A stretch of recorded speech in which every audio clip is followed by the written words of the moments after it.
नमस्कार, स्वागत है आपका वीके न्यूज में। किसान आंदोलन चल रहा है। 26 तारीख के बाद लगभग ये खत्म होने वाला था, लेकिन राकेश टिकैत के घड़ियाली आंसू देखकर पूरा माहौल पलट गया। तमाम विपक्षी पार्टियां ऐसे में आई राकेश टिकैत के साथ कंधे से कंधा मिलाने, पर इस आड़ में चल क्या रहा है वो समझना जरूरी है। इस आंदोलन में कथित रूप से मीम भीम वाले आए, खालिस्तानी आए, शाहीन बाग के जिहादी भी पहुंच गए और ये आंदोलन उसी समय एक नया रूप अख्तियार करने लगा। और अब हवा सिंह सांगवान हवा में जहर फैला रहे हैं, वो भी हिंदुओं के खिलाफ। आंदोलन के नाम पर धर्म बदलवाने की अपील की गई। तो सोचिए, ये आंदोलन किसके लिए है? एमएसपी के लिए, नए कृषि कानूनों के खिलाफ, किसानों के हक के लिए, या फिर हिंदू धर्म को बदलने के लिए, हिंदू धर्म को बदनाम करने के लिए, हिंदू धर्म पर सवाल उठाने के लिए? ये सवाल अपने आप में महत्वपूर्ण है और इस पर चर्चा होनी चाहिए कि क्यों आंदोलन के नाम पर ये नेता हिंदू धर्म के खिलाफ हो जाते हैं। क्यों किसानों की आड़ में कम्युनल कार्ड खेला जा रहा है? आखिर क्यों? ये सवाल इसलिए क्योंकि बहादुरगढ़ में जो बात किसान नेता ने कही वो आपको हैरान कर देगी। दरअसल भिवानी के जाट नेता हवा सिंह सांगवान सोमवार को आंदोलनकारी किसानों को समर्थन देने के लिए टेकरी बॉर्डर पहुंचे। यहाँ तक सब ठीक था, किसानों के साथ तो पूरा देश है, ये भी पहुंच गए। लेकिन इसके बाद उन्होंने जो बात कही वो भी सुनिए, समझिए और सोचिए।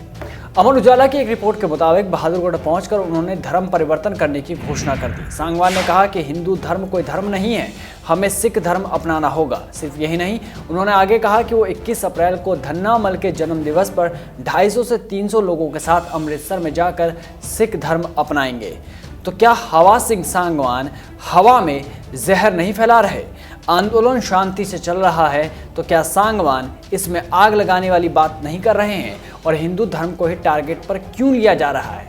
दरअसल सीआरपीएफ के सेवानिवृत्त कमांडेंट एवं जाट नेता हवा सिंह सांगवान ने कहा कि केंद्र सरकार किसानों की मांगों को नहीं मान रही है। 2 महीने से अधिक समय हो गया है, किसान अपनी मांगों को लेकर शांतिपूर्वक आंदोलन कर रहे हैं। सरकार हठधर्मिता अपनाए हुए है, किसान भी किसी सूरत में पीछे नहीं हटेंगे। किसान केवल और केवल अपनी मांगों को ही पूरा करवा कर ही दम लेंगे। सांगवान ने कहा कि राजनीति इतनी बुरी नहीं है जितनी प्रचारित की जाती है। जब हमारे जीवन से जुड़े सभी महत्वपूर्ण सवाल राजनीति तय करती है तो राजनीति का स्वरूप बदलने की जरूरत है। उन्होंने मांग करते हुए कहा कि किसानों के खिलाफ दर्ज मुकदमे वापस लिए जाएं। जाट नेता ने कहा कि इस आंदोलन को सफल बनाने का मौका 26 जनवरी को था जो गंवा दिया। उस दिन दिल्ली को पूरी तरह जाम कर देना चाहिए था, इसलिए तो लाखों की संख्या में ट्रैक्टर आए थे। दैनिक जागरण ने अपनी रिपोर्ट में लिखा है कि सांगवान ने कहा 8 से 10 दिन दिल्ली जाम रहती तो सरकार को समझ आ जाती, अब फिर से कोई प्लानिंग करनी पड़ेगी। यहाँ बैठने से कुछ नहीं होगा, यहाँ बैठे रहना तो हठ योग कहा जाएगा और हठ योग से कुछ हासिल नहीं होता। ऐसे धरने से सरकार मानने वाली नहीं है। सांगवान बोले कि पंजाब के लोग जत्थेबंदी मोर्चाबंदी से आंदोलन को लंबा चलाते हैं, मगर हरियाणा वाले तो चाहते हैं कि एक दिन में ही सब कुछ हो जाए। क्या ये बयान भड़काऊ नहीं है? जबकि आंदोलन अभी शांतिपूर्ण तरीके से चल रहा है। और इसके साथ ही इन्होंने कहा कि मैं 300 लोगों के साथ सिख बनूंगा, इसमें कोई दिक्कत नहीं है। ये देश लोकतांत्रिक है और सबको किसी भी मजहब में जाने की आज़ादी है, वे भी जा सकते हैं। लेकिन असल सवाल ये कि धर्म परिवर्तन का किसान आंदोलन से क्या मतलब? अगर उन्हें धर्म बदलना है तो वे इसकी चर्चा यहाँ क्यों कर रहे हैं और इसका प्रचार करके वे हिंदू धर्म को नीचा क्यों दिखा रहे हैं? सवाल ये भी कि क्या धर्म बदल लेने से किसानों को इंसाफ मिल जाएगा, कृषि कानून रद्द हो जाएंगे और एमएसपी मिल जाएगी? बिल्कुल नहीं। लेकिन हवा सिंह को क्या मिलेगा ये आप सोचिए। हवा सिंह ये बयान किसको खुश करने के लिए दे रहे हैं ये तो वही बता सकते हैं। वैसे आंदोलन में ये कोई पहला मौका नहीं है जब हिंदू धर्म और उसके प्रतीकों पर सवाल उठाया गया हो। इससे पहले किसानों के तथाकथित मसीहा बन रहे राकेश टिकैत का भी वीडियो वायरल हुआ था। सुनिए क्या कहा था राकेश टिकैत ने।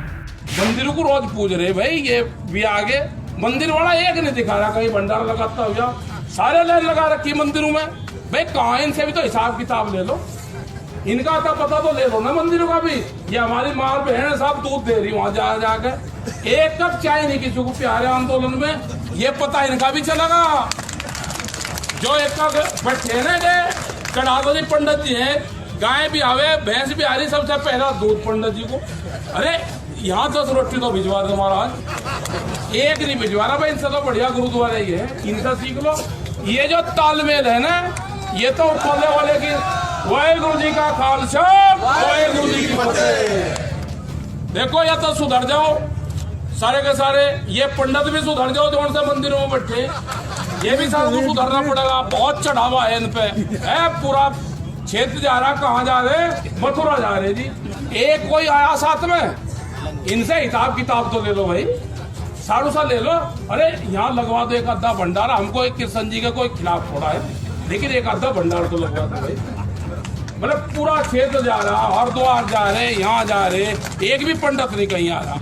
इलाज इनका सबका होगा, इनकी सबकी लिस्ट बनेगी, जो जो मदद तय करेगा लिस्ट बनेगी सबकी। तो सुना आपने कैसे ये आंदोलन अब किसानों का कम नजर आ रहा है और किसानों के नाम पर धर्म का कार्ड खेला जा रहा है। इस बारे में क्या बोलेंगे टिकैत साहब, जो पहले तो रोते हुए ये कह रहे थे कि हमें बदनाम किया जा रहा है, किसानों को बदनाम किया जा रहा है, उन्हें दंगाई खालिस्तानी अलगाववादी कहा जा रहा है। अब टिकैत जी को ये कौन समझाए कि लाल किले पर जिसने पुलिस वालों पर तलवारें चलाई वो दंगाई नहीं तो और कौन है, जो भिंडरे वाला की तस्वीर लेकर घूम रहे थे वो खालिस्तानी नहीं तो और कौन है।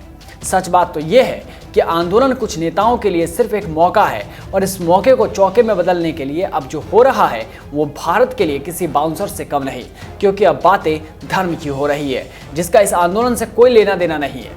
वैसे आपको बता दें कि हवा सिंह सांगवान है कौन। इनकी उम्र है 73 साल और ये सीआरपीएफ के पूर्व अधिकारी हैं और जाट आंदोलन के प्रमुख नेता भी। अब जाट आंदोलन के नाम पर क्या क्या हुआ उसे बताने की जरूरत नहीं है, वो आप लोगों को मालूम है। खैर, इस किसान नेता के बारे में कहा जाता है कि साल 2011 में रेल रोको उपद्रव में इनकी अहम भूमिका थी। इसके अलावा साल 2020 में अहीर समुदाय की भावनाओं को ठेस पहुंचाने के आरोप में हवा सिंह को गिरफ्तार भी किया गया था। अब आप ही सोचिए कि ऐसे नेताओं के बारे में क्या ही कहा जाए जिस पर हिंसा फैलाने के आरोप लगते रहे हों। उनके बयान पर आपकी क्या राय है, कमेंट बॉक्स में जरूर बताएं। तब तक आप बने रहिए वीके न्यूज़ के साथ। नमस्कार।